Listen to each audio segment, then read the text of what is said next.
Russia యుద్ధం ముగింపు దశకే ఉంది. ముందు అనుకున్నట్టే ట్రంప్ గెలిస్తే రష్యా యుద్ధం ముగుస్తుంది. కాబట్టి దాంట్లో నరేంద్ర మోడీ పేరుని పెట్టి ముందు చేస్తారనుకుంటే, లేదు డైరెక్ట్గా పుతినే చేయడానికి సిద్ధపడుతున్నారు. అయితే ఉక్రెయిన్ దీంట్లో ఏముంటుంది, ఎందుకంటే తాజాగా అయితే రష్యా అధ్యక్షుడు పుతిన్ కీలక వ్యాఖ్యలే చేశారు. ఉక్రెయిన్తో యుద్ధం ముగించేందుకు సిద్ధంగా ఉన్నామని ప్రకటించారు. ఇందుకోసం ఎవరితోనైనా చర్చించడానికి సిద్ధంగా ఉన్నామని, ఎలాంటి ముందస్తు షరతులు కూడా పెట్టబోనని చెప్పారు.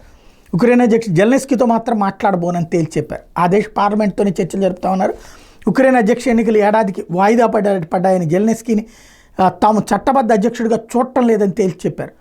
4.5 గంటల పాటు సాగిన వార్షిక విలేకరుల సమావేశంలో ప్రశ్నలకు సమాధానాలు చెప్పేటటువంటి సందర్భంలో ఉక్రెయిన్తో యుద్ధంలో మేము విజయానికి చేరువలో ఉన్నాం, మా దళాలు రోజుకు 1 చదరపు కిలోమీటర్ భూభాగాన్ని ఆక్రమిస్తూనే ఉన్నాయి, మేము చేపట్టిన ప్రత్యేక సైనిక ఆపరేషన్ విజయవంతమవుతోంది అని చెప్పుకొచ్చారు. అయితే డొనాల్డ్ ట్రంప్తో ఇంతవరకు మాట్లాడలేదని చెప్పారు.